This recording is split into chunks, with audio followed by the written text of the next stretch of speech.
And throughout the entire series, the whole way that the power structure works, doesn't matter if you're a Hollow, Rancor, Shinigami, Quincy, the whole thing is that you have spiritual energy, and then you manifest that spiritual energy and give it a cutting edge through willpower. Willpower is the defining trait that allows you to lend potency to your spiritual energy that you have. So you need to have a lot of spiritual energy, but you also have to have a lot of willpower. This is why the Hogekyo is like a huge part of the plot. A lot of people will call it a MacGuffin or a Deus Ex Machina or, you know, whatever. And those people, whenever people say that, it always lets me know that they don't understand the mechanics of the narrative. Because all the Higekyo is an amalgamation of thousands of souls, and that they have a collective willpower to manifest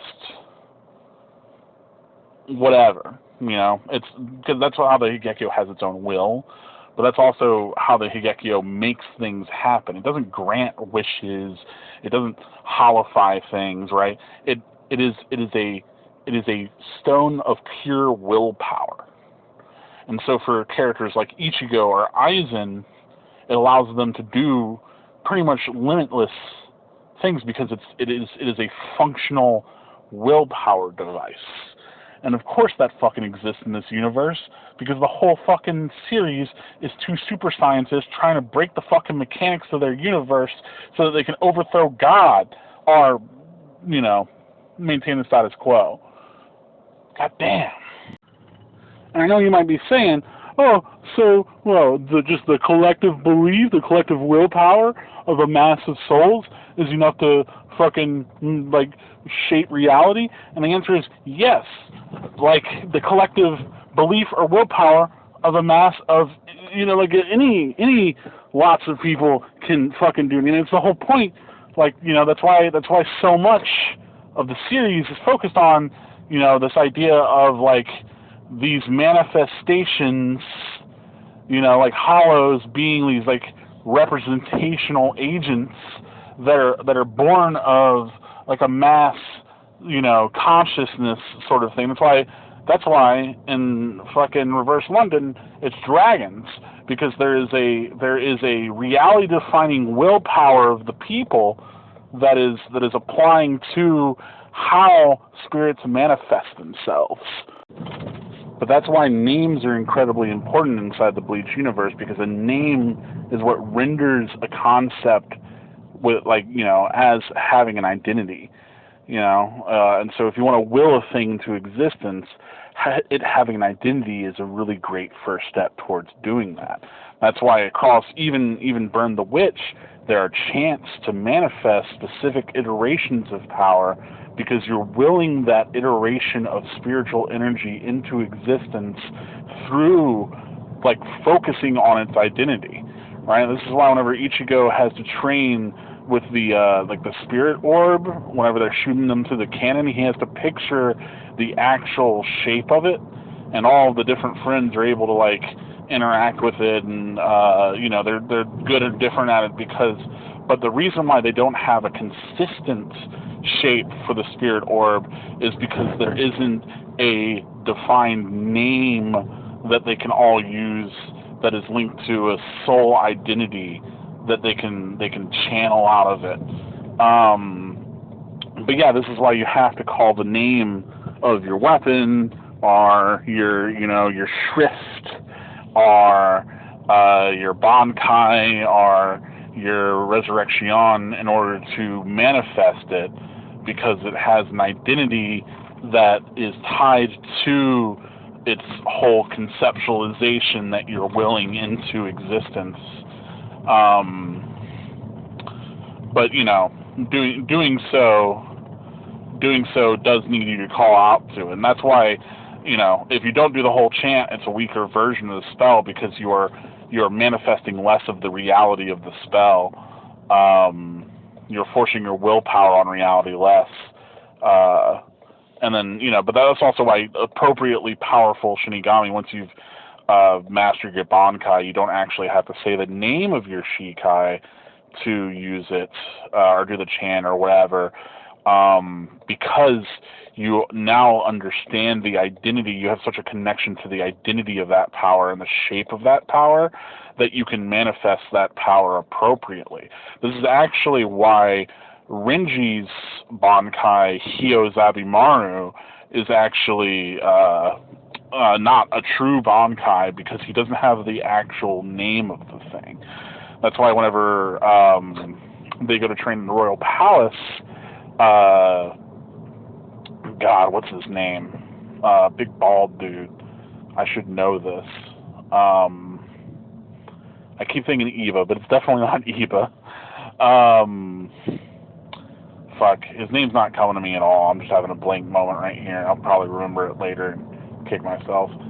But anyway, this is why the monk in the Squad Zero is able to bestow upon, the true name to Renji's Bankai, right? Because not only is he the one who put names into existence, and he's like the father of names or some fucking wild shit, but also it's because, to manifest its truth, you had to actually know its real identity, and Renji never actually truly knew the identity of his power, and that's why he didn't know its true, like its name, right? That's why that has significance rather than just being like, oh well, he gets the power up for no reason. But this is also why, again, the Soul King is as powerful as he is because he is a being of both the most immense amount of spiritual energy as well as the most immense amount of willpower, right? That's why he's able to tether the world the way that he is, and that he can become the linchpin of the reality split into three modes. That's entirely that. But what's actually, I think, really cool is that all these severed pieces of the Soul King all have their own willpower too, because he had so much willpower that if you were to cut a piece of him off, it would have its own identity and will. Which is really cool because that also connects back to just Japanese folkloric backgrounds where, like, gods would, cast off, like, parts of their body and then they would become different things. Notably, I think it was Izanagi who, after traveling to Yomi, and then, he washed himself in this river, and, his body parts and the filth that washed off of him became different kami. Very similar to kind of what was going on, though are arguably against the Soul King's will. So it's pretty cool. Pretty cool that even that is mechanically and thematically consistent in Bleach.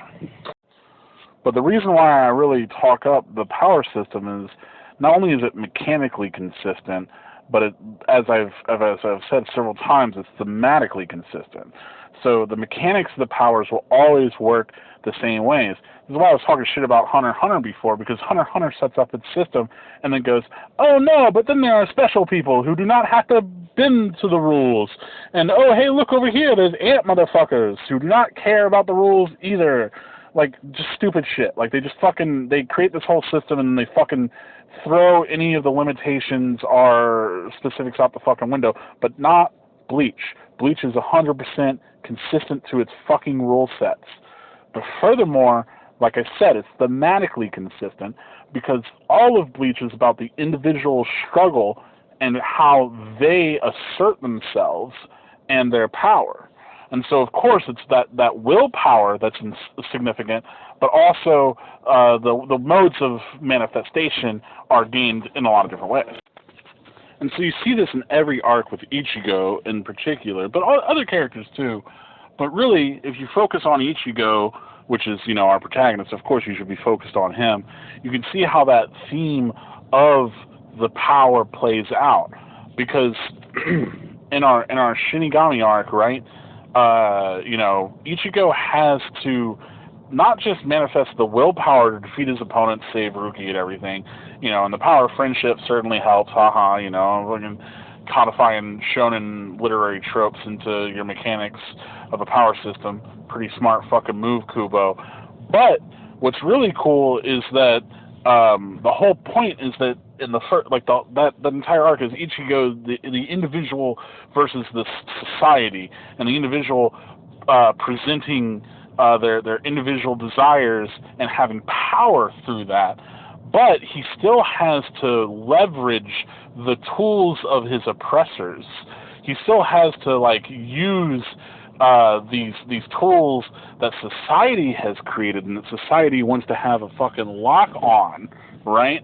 They want to bogart these paths to power because that's how society will do, and so that's why they think it's all blasphemous that Ichigo gets Bankai so quickly, but it's because he's using the tools and the structures of society, but using them in a personal, individualistic way to serve his own desire rather than society's whims.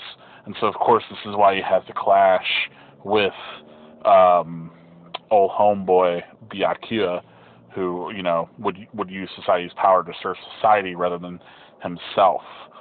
But then you see that again, come the Arankar arc, right? Then it's all these highly individualistic motherfuckers, and the whole idea is okay, well, he needs to figure out how to actually manifest that individualism, and really bring that to the forefront. But doing so is pushing everyone close to him further and further away, because this is a fierce individualism.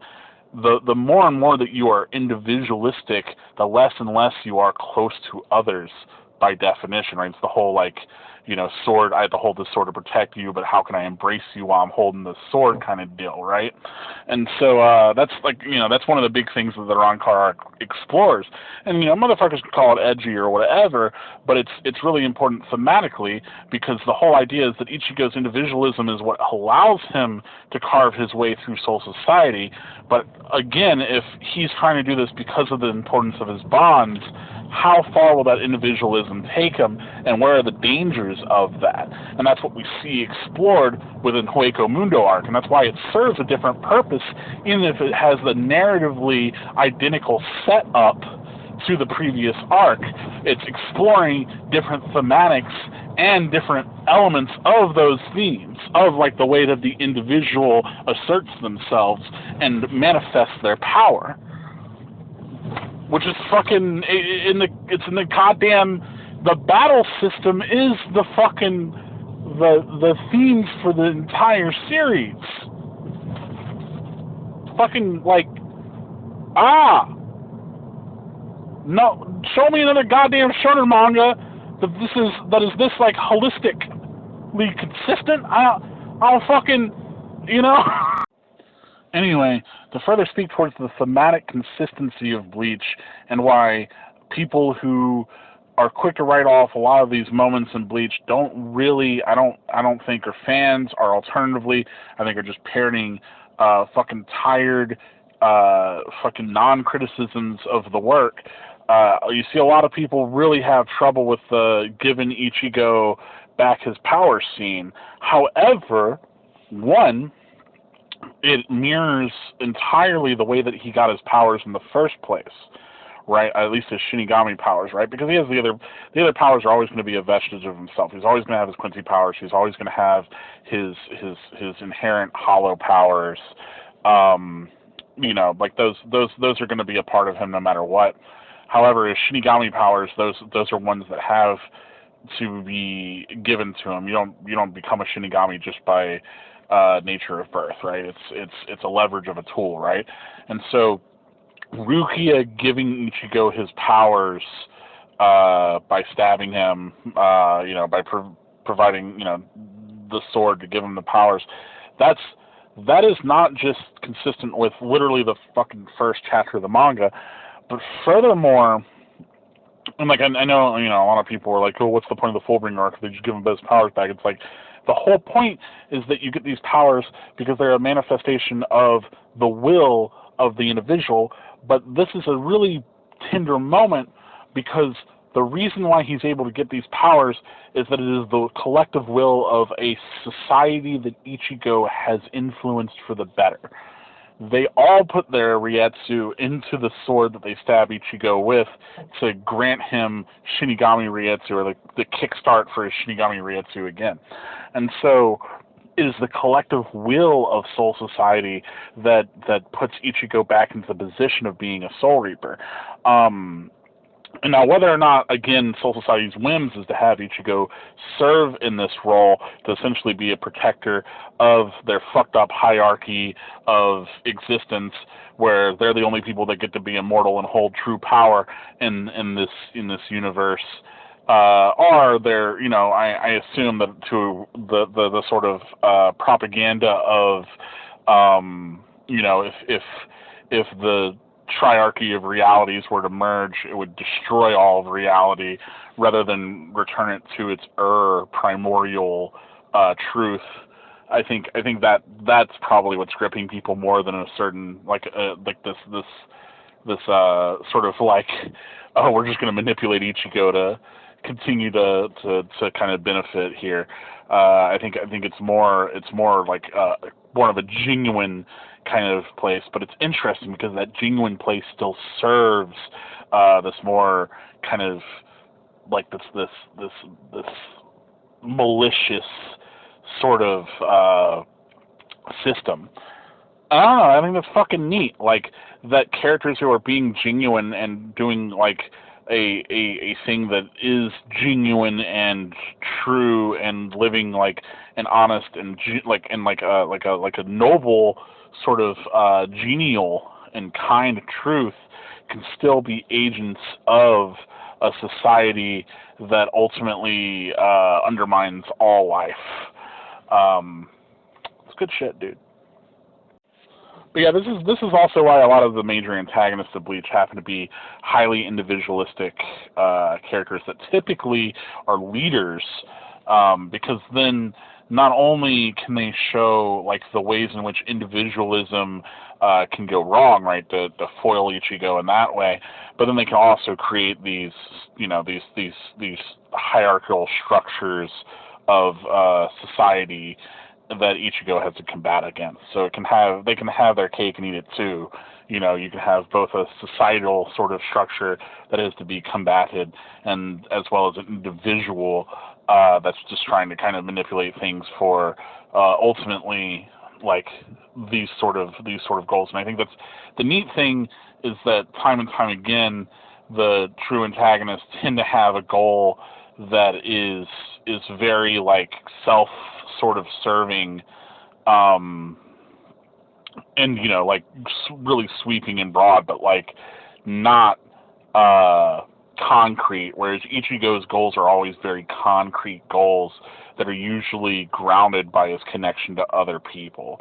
And I like that. I think that's great. I think it's really cool that like it's this, not just the individual versus society, not just the way that we manifest our individualism, but Bleach also tends to be a kind of treatise on how ideals can cause trauma, whereas having like genuine connections to other people and kind of again that sort of like grounded truth in what you're doing is perhaps the more sort of I don't know, like humanitarian way to go about things, or like the just way to go about things. But again, like I said, we still see these people that work for Soul Society, that are a part of Soul Society, are still benefiting this like really truly exploitive structure, even whenever they are being genuine, which I appreciate that there is still like these kind of wrinkles in the fabric of that allow like there to be nuance to that, not just like Ichigo right, bad man bad. And that's because it's a fucking narrative piece of fucking masterclass. It's really well written. God damn it. And like, you know, I had a moment in my life where I was like, I like Bleach even though it's bad, dude, get off my fucking back, I know.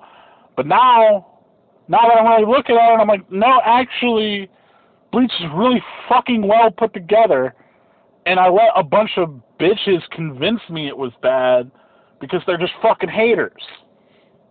And really, I think that's a beautiful thing, because again, I have this individual connection to the work, and that has grounded my understanding and my love for it, rather than the societalist sort of mimetic fucking propagation that is just untrue. And if I am to be a fan of Bleach, then I must do what Bleach presents, which is I must be the individual that stands up for what I believe to be right through my connection to this thing that I love. Also, the big bald motherfucker's name is Ichibe. Ichibe. Not to be confused with Hachi. Sometimes I get them mixed up, but it's Ichibe.